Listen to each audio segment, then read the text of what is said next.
और स्वागत है द डीप डाइव में। आज हमारे हाथ एक बड़ा दिलचस्प दस्तावेज लगा है। ये ट्रेडिंग के उस हिस्से की बात करता है जहां ज्यादातर लोग कह सकते हैं मात खा जाते हैं, यानी कि इसका गणित। हाँ, और ये वो हिस्सा है जिसके बारे में सब बात तो करते हैं लेकिन समझते बहुत कम लोग हैं। हम सब मुनाफा कमाना चाहते हैं, पर सवाल ये है कि क्या मुनाफा सिर्फ किस्मत से आता है, या कोई अच्छी टिप मिल गई, या बस तुक्का लग गया, या इसके पीछे कोई ऐसा ठोस हिसाब किताब है जिसे सीखा जा सकता है? बिल्कुल, यही सवाल है। तो आज हमारा मकसद इसी पहेली को सुलझाना है। हम ये देखेंगे कि एक कामयाब ट्रेडिंग सिस्टम असल में अंदाजे पर नहीं, बल्कि रिस्क रिवॉर्ड के एक बहुत ही सीधे साधे गणित पर कैसे टिका होता है, और कैसे कुछ छोटे छोटे नियम जिन्हें कोई भी अपना सकता है, हाँ, एक शौकिया खेल को एक फायदेमंद बिजनेस में बदल सकते हैं। चलो इसमें और गहराई से उतरते हैं। तो जैसा कि इस दस्तावेज में बताया गया है, चलिए एक कहानी से शुरू करते हैं। सोचिए दो ट्रेडर हैं। ठीक है। एक का नाम है ए, दूसरे का बी। दोनों ने एक ही स्टॉक खरीदा, एक ही समय पर और एक ही कीमत पर, मतलब सब कुछ एक जैसा। यहाँ तक तो दोनों बराबर है, लेकिन फैसले ही उन्हें अलग करेंगे, है ना? हाँ, अब होता यह है कि जैसे ही स्क्रीन पर थोड़ा सा हरा रंग दिखता है, मतलब थोड़ा मुनाफा, ट्रेडर ए घबरा जाता है। उसे डर लगता है कि कहीं ये मुनाफा वापस न चला जाए।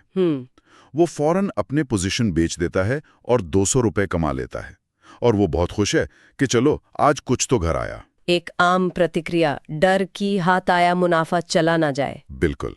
अब दूसरी तरफ है ट्रेडर बी। उसका ट्रेड गलत चला जाता है, कीमत नीचे गिरने लगती है। उसने दिमाग में एक स्टॉप लॉस सोचा तो था, लेकिन अब वो उम्मीद पर बैठा है। अच्छा। वो सोच रहा है शायद यहां से बाजार घूम जाएगा, बस थोड़ा और रुकता हूं। वो अपने ही नियम को तोड़ देता है, स्टॉप लॉस को नजरअंदाज करता है, और उसका छोटा सा घाटा एक बड़े नुकसान में बदल जाता है। तो एक ने छोटा मुनाफा लिया और दूसरे ने बड़ा घाटा। हाँ, और यहीं से सबसे बड़ी गलतफहमी पैदा होती है कि ट्रेडिंग किस्मत का खेल है। किसी की किस्मत अच्छी थी, किसी की बुरी। लेकिन असल में ये कहानी किस्मत की है ही नहीं, है ना? ये कहानी है एक सिस्टम के न होने की। ठीक यही। ये कहानी ट्रेडिंग की सबसे कड़वी सच्चाई को दिखाती है। बाजार में लंबे समय तक टिके रहना ये इस बात पर निर्भर नहीं करता कि आप कितनी बार सही होते हैं। ये इस बात पर निर्भर करता है कि जब आप गलत होते हैं तो कितना कम खोते हैं, और जब सही होते हैं तो कितना ज्यादा कमाते हैं। बिल्कुल। ट्रेडर ए और बी के बीच का फर्क किस्मत का नहीं, बल्कि एक अनुशासित बिजनेस प्लान के होने या न होने का है। एक डर से चल रहा था, दूसरा झूठी उम्मीद से, लेकिन दोनों में से किसी के पास एक ठोस योजना नहीं थी। और इसी योजना की नींव है गणित। यहीं पर बात बहुत दिलचस्प हो जाती है, क्योंकि इस दस्तावेज में एक ऐसा सरल गणित समझाया गया है जो पूरा खेल बदल सकता है। ये वो रहस्य है जो ज्यादातर लोगों की नजरों से छिपा रहता है, जबकि ये सामने ही होता है। तो गणित ये है, मान लीजिए आपका सिस्टम कहता है कि किसी भी ट्रेड में आप 100 रुपए से ज्यादा का जोखिम नहीं लेंगे। ये आपका स्टॉप लॉस है, पत्थर की लकीर। ठीक है। और आपका मुनाफे का लक्ष्य यानी टारगेट 200 रुपए है। मतलब साफ है, आपका रिस्क रिवॉर्ड अनुपात 1.2 है। हर एक रुपया दांव पर लगाकर आप 2 रुपए कमाने का लक्ष्य रख रहे हैं। ये एक बिजनेस जैसा फैसला है। अब यहाँ का गणित देखिए, ये कमाल का है। सोचिए आपने 10 ट्रेड लिए, और मान लेते हैं कि आपकी स्ट्रैटेजी कोई खास अच्छी नहीं है। आप 10 में से सिर्फ 4 बार सही होते हैं। सिर्फ 4 बार? हाँ, मतलब 6 बार आप गलत साबित होते हैं। 40% की सफलता दर सुनने में तो ये फेल होने जैसा लगता है। कोई भी सोचेगा कि वो पैसे गंवा रहा है। एक मिनट, मतलब आप कह रही हैं कि मैं आधे से ज्यादा बार गलत हो सकता हूँ, अपने ट्रेड हार सकता हूँ, और फिर भी दिन के आखिर में मेरे अकाउंट में पैसे होंगे? ये तो सुनने में बिल्कुल उल्टा लगता है। हाँ, अब हिसाब लगाइए। जो 6 ट्रेड गलत हुए, उनमें आपका कुल नुकसान कितना हुआ? 6 गुणा 100, 600 रुपए। ठीक है, 600 रुपए का घाटा। और जो 4 ट्रेड सही हुए, उनमें मुनाफा कितना हुआ? 4 गुणा 200 यानी 800 रुपए। तो 800 रुपए का फायदा और 600 रुपए का घाटा। अरे, फिर भी 200 रुपए का शुद्ध मुनाफा बच रहा है। यही है वो आहा मोमेंट। यही ट्रेडिंग का असली सीक्रेट है। ये जुआ नहीं है। जुए में संभावनाएं हमेशा आपके खिलाफ होती हैं। यहाँ आप संभावनाओं के खेल को अपने पक्ष में कर रहे हैं। एक मजबूत रिस्क रिवॉर्ड अनुपात आपकी ढाल है। ये आपको लंबे समय में बचाता है, भले ही आपके कुछ ट्रेड या ज्यादातर ट्रेड भी गलत क्यों ना हो जाएं। मतलब आप हर ट्रेड जीतने के लिए नहीं खेल रहे? नहीं, आप पूरा खेल जीतने के लिए खेल रहे हैं। ठीक है, तो ये 1.2 का गणित तो समझ में आ गया, लेकिन इसमें एक बहुत बड़ी समस्या है। ये 200 रुपए का टारगेट आएगा कहाँ से? क्या मैं बस अपनी मर्जी से कोई नंबर सोच लूं? क्योंकि अगर टारगेट ही हकीकत से दूर है तो ये सारा गणित बेकार है। बहुत जरूरी सवाल है और इसका जवाब है नहीं, आप अपनी मर्जी से कोई नंबर नहीं चुन सकते। तो फिर? अगर टारगेट अतार्किक हुआ तो वो कभी आएगा ही नहीं और आपका गणित सिर्फ कागज पर रह जाएगा। तो फिर कैसे तय करें? बाजार खुद आपको इशारे देता है। दस्तावेज के अनुसार आपको बाजार की भाषा समझनी होगी। अगर आपने बाई ट्रेड लिया है यानी खरीदा है तो आपका टारगेट अगले रेजिस्टेंस के ठीक पास होना चाहिए। ओके।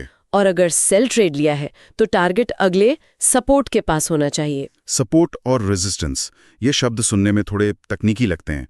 आसान भाषा में इसका क्या मतलब है? इसे ऐसे सोचिए कि रेजिस्टेंस एक तरह की छत है।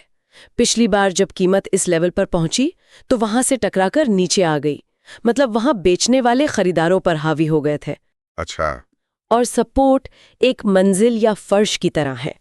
जब कीमत गिरते हुए इस लेवल पर आई तो यहां से उसे सहारा मिला और वो वापस ऊपर उछल गई क्योंकि वहां खरीदार हावी हो गए थे। अच्छा, तो हम इन पुरानी मंजिलों और छतों को देखकर अंदाजा लगा रहे हैं कि आगे क्या हो सकता है। हम मान रहे हैं कि इतिहास खुद को दोहरा सकता है। हाँ, या कम से कम उन स्तरों पर बाजार एक बार फिर प्रतिक्रिया दे सकता है। तो जब आप अपना टारगेट इन स्तरों के पास रखते हैं तो आप हवा में तीर नहीं चला रहे होते। आप बाजार के पिछले व्यवहार के आधार पर एक तार्किक और संभावना आधारित फैसला ले रहे हैं, न कि अपनी किसी भावना या उम्मीद के आधार पर। आप लालच में आकर बहुत बड़ा टारगेट नहीं रख रहे, बल्कि वो मांग रहे हैं जो बाजार आपको देने की क्षमता रखता है। और इसी समझदारी को आगे बढ़ाते हुए इस दस्तावेज में एक स्मार्ट ट्रेडर की रणनीति भी बताई गई है। इसे पार्शियल प्रॉफिट बुकिंग कहते हैं। ये मुझे बहुत दिलचस्प लगी। ये तरीका न सिर्फ गणितीय रूप से बल्कि मनोवैज्ञानिक रूप से भी बहुत शक्तिशाली है।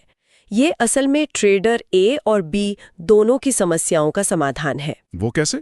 देखिए, तरीका ये है कि जैसे ही बाजार आपके पहले टारगेट पर पहुंचता है, मान लीजिए आपका 1.2 के हिसाब से 200 रुपए का मुनाफा बन गया। हाँ। आप अपनी आधी क्वांटिटी बेचकर मुनाफा जेब में रख लें। तो ऐसा करके मैं ट्रेडर ए की तरह थोड़ा मुनाफा लेकर सुरक्षित हो गया। बिल्कुल, आपने अपनी घबराहट को शांत कर लिया।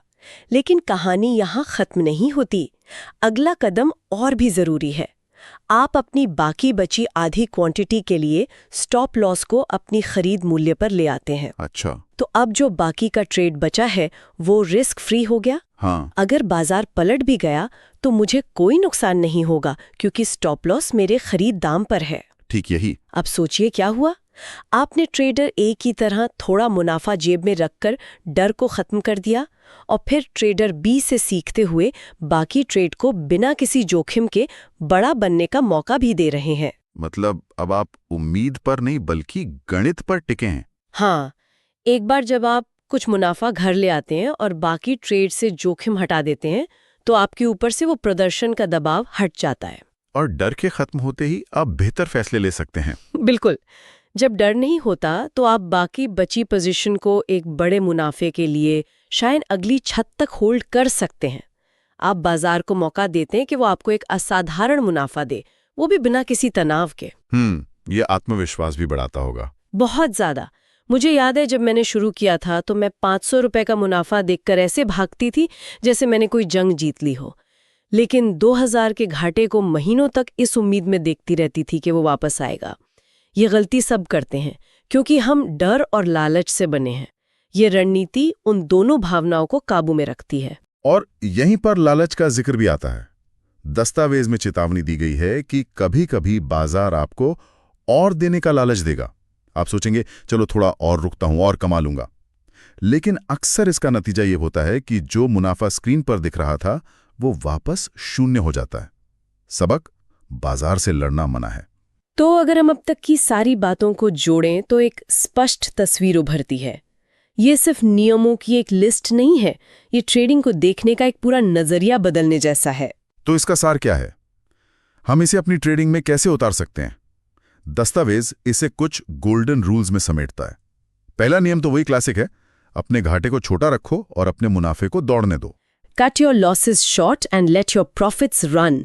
ये सुनने में दुनिया की सबसे आसान बात लगती है, हाँ, लेकिन करने में उतनी ही मुश्किल है, क्योंकि ये हमारी मानवीय प्रवृत्ति के एकदम खिलाफ जाता है। इंसान का दिमाग ऐसा बना है कि हम घाटे से नफरत करते हैं, इसलिए उसे होल्ड करते हैं इस उम्मीद में कि वो ठीक हो जाएगा। और मुनाफे से डरते हैं कि कहीं चला ना जाए। बिल्कुल, और हम मुनाफे से प्यार करते हैं, इसलिए उसे जल्दी से पकड़ लेना चाहते हैं। हम ठीक उल्टा करते हैं जो हमें करना चाहिए। बिल्कुल। और इसी को ठीक करने के लिए आज का सबसे बड़ा सबक कुछ इस तरह है, जिसे श्रोत डे 10 का गोल्डन लेसन कहता है। इसमें 3 बातें हैं। पहला, रिस्क हमेशा पहले तय करो। ट्रेड में घुसने से पहले आपको पता होना चाहिए कि आप ज्यादा से ज्यादा कितना खोने को तैयार हैं। सही है। दूसरा, रिवॉर्ड, यानी आपका टारगेट हमेशा आपके रिस्क का कम से कम 2 गुना होना चाहिए। 1.2 का अनुपात एक अच्छी शुरुआत है, कम से कम। और तीसरा, जो शायद सबसे जरूरी है, गणित को फॉलो करो, अपने मूड को नहीं। आपका दिल क्या कह रहा है या आपको आज कैसा महसूस हो रहा है, उसकी ट्रेडिंग में कोई जगह नहीं है। अगर हम इसे बड़ी तस्वीर में देखें तो ये एक पूरा बिजनेस मॉडल है। ये ट्रेडिंग को एक भावनात्मक, मतलब आवेग में की जाने वाली गतिविधि से निकालकर एक अनुशासित, तर्कसंगत और गणित आधारित बिजनेस में बदलने का तरीका है। यहाँ हर फैसले के पीछे एक क्यों होना चाहिए, एक तार्किक कारण होना चाहिए, न कि सिर्फ एक एहसास या उम्मीद। जब आप इस तरह से काम करते हैं तब आप एक ट्रेडर बनते हैं, जुआरी नहीं। बिल्कुल। ये एक बहुत बड़ा मानसिक बदलाव है। तो इसे अमल में लाने के लिए स्रोत में एक होमवर्क भी दिया गया है। किसी भी स्टॉक का चार्ट खोलें और उस पर कहीं भी एक एंट्री, एक स्टॉप लॉस और एक टारगेट मार्क करके देखें। और ध्यान रहे, यहाँ मकसद ट्रेड करना या पैसे लगाना बिल्कुल नहीं है। बिल्कुल नहीं। यहाँ मकसद सिर्फ यह जांच करना है कि क्या आपके द्वारा मार्क किए गए स्तरों पर रिस्क रिवॉर्ड अनुपात कम से कम 1.2 का बन रहा है या नहीं। यह उस गणितीय सोच को अपने दिमाग में बिठाने का अभ्यास है।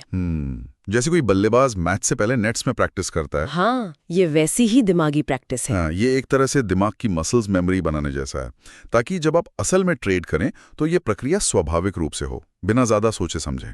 और यहाँ आगे की चर्चा का संकेत भी दिया गया है। स्रोत कहता है कि अगला पड़ाव है ट्रेडिंग साइकोलॉजी, यानी एक बार जब गणित और सिस्टम अपनी जगह पर आ जाएं, तो अपने दिमाग के अंदर बैठे दुश्मनों जैसे डर, लालच और बदला लेने की भावना से कैसे निपटा जाए। और ये बिल्कुल सही अगला कदम है, क्योंकि आज की हमारी पूरी चर्चा गणित, नियमों और सिस्टम पर केंद्रित थी। ये सब ट्रेडिंग का मैकेनिकल हिस्सा है, यानी मशीन वाला काम। सही। लेकिन जाते जाते एक सवाल छोड़ना चाहूंगी जिस पर विचार किया जा सकता है। जरूर। अगर ट्रेडिंग का गणित वाकई इतना सीधा और सरल है, जैसा कि हमने आज देखा, सिर्फ 1.2 का रिस्क रिवॉर्ड और 40-50% की सफलता दर से भी काम चल जाता है, तो फिर क्यों 90% से ज्यादा लोग लगातार मुनाफा नहीं कमा पाते? क्या असली चुनौती इन नंबरों को समझने की है या फिर असली लड़ाई खुद के दिमाग को नियंत्रित करने की है? गणित पर महारत हासिल करना ज्यादा आसान है या खुद पर?